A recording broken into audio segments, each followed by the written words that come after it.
So several times during the course of the movie, I was just thinking, what must be going through Michael's head to see your mother, A, looking so absolutely fantastic on screen and playing such a completely demented evil character on screen. So would you like to share with us some of those thoughts? Fortunately, growing up, I saw very little of the demented character. Well, I was relieved that when she was murdered by Sidney Greenstreet, the clunk from the Chinese object was the most unsatisfactory murder clunk I've ever heard. And it was great to see Sidney Greenstreet and Peter Lorre, who was sort of the Abbott and Costello of film noir, together again. And what my friend Charles told me in the break is that originally Johnny West was going to be played by Humphrey Bogart, which I didn't know. And then it went to Peter Lorre with very little change, you know, Peter Lorre playing Johnny West. But I loved the movie, and I hadn't seen that kind of comedy aspect to other film noirs so much, especially when Sidney Greenstreet goes to propose to Lady Belladonna. They're so delightful together, and I was thrilled to see my mother in those wonderful clothes they put her in, and the fact that she was a strange vixen from 1946. Yes, yes. And it is weird. I mean, how strange is it to see a movie in which Peter Lorre plays the romantic leading man? I mean, it's like, that's it. It's like, how weird is this film? Very weird. But if you think it was going to be Humphrey Bogart, then it makes a little more sense. Well, not so much that it wasn't Humphrey Bogart, it was Peter Lorre, but they didn't change the part. That's what's so interesting. Yeah, exactly. Now, I would be remiss if I did not bring up the fact that if you are unaware of this, one of the most fascinating things about Michael's life story and about the book that he has written, Life and Consequences, or Circumstances, pardon me, is that for a long time in your life you were unaware that you were believed to be the offspring. Well, what Eddie is alluding to, because he said, do you mind if I ask you this as we were walking down? I said, no, whatever ball you hit to me, I'll try to field it. You know, I'm an old baseball hand here. It was alleged, okay, I'll make it very quick. When I was 16 years old, as I know you want to watch the next movie, I wanted to be an actor. My name, Michael Lindsay-Hogg, I didn't think it would be a good name for an actor. I kept trying to think what would be a satisfactory name. I'd met Orson Welles the year before when I'd seen some his rehearsals of King Lear in New York, the play. And I thought that might sound good, Michael Wells as a name. So I went down to my mother and said, how does Michael Wells sound? She said, what for? And I said, my stage name. And she said, what's wrong with the name you've got? And I said, it sounds a bit unwieldy, don't you think? And she said, maybe there's something I should have told you. But that when Orson and I were working together in the Mercury Theater all those years ago, we were very close, and that some people even thought we had an affair and that he's your father. But it's not true, she said. And so that was the first time I heard about this rumor that Orson Welles was my father. He and my mother were always close from the time they met in their early 20s. He was 23 and she was 25, until his death. And then I worked for him as an actor in Chimes at Midnight, the play, which he made into a movie.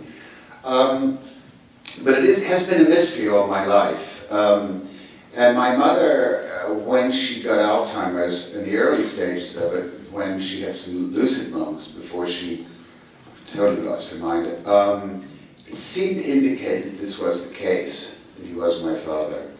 But then I had other information, and it looked like he wasn't. And then the fascinating thing, if any of you haven't read the books, so I'm not going to quite spoil it, but the book turns into a real mystery story at the end, and you're wondering who the culprit is. And through an extraordinary coincidence, a coincidence which is as coincidental as Corncracker winning the horse race here. Oh my God, how did that happen? Like something out of a screenplay, someone came back into my life, a woman who was 86 years old, who seemed to be the one to tell me the truth. So read the book, it's good. Well done, well done.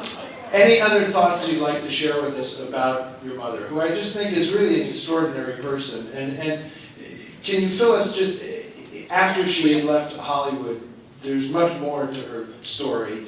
And really, I just think it's a great opportunity to share with this audience. I don't think she's well remembered enough for the work she did. No, it goes back a bit to the trouble she had at Warner Brothers. She remarried. My stepfather lived in New York, Stuart Chateau. We moved to New York, and he was a businessman there. And she really had to remake herself, and she then went back to the theater. Although she did some movies, including 10 North Frederick and Sidney Lumet's wonderful Pawnbroker.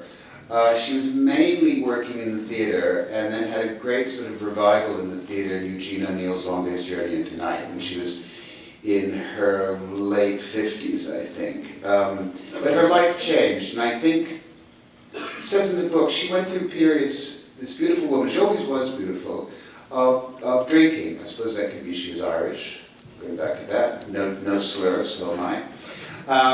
But I think she went through a period of disappointment. That she was ambitious, or at least she thought she had something to offer. And going back to Wuthering Heights, The Dark Victory, and other movies she made at this time, and the one coming up, Nobody Lives Forever, it looked like things could start again for her, and then for whatever reasons, it didn't quite work. But she lived to be, she was, you know, she died when she was 91, and she had all her mind until she was in her 80s, you know, so that's something. She was a wonderful woman, I loved her very much. The other thing about the book is, though, as you start to study or think about your parents, your mother, your father, or relations, complexities really do grow, and she's a much more complicated woman, although not demented like the woman's called in Three Strangers. Much more complicated, but I think probably all our parents are more complicated than we ever imagined, like you were saying earlier. Yes, indeed.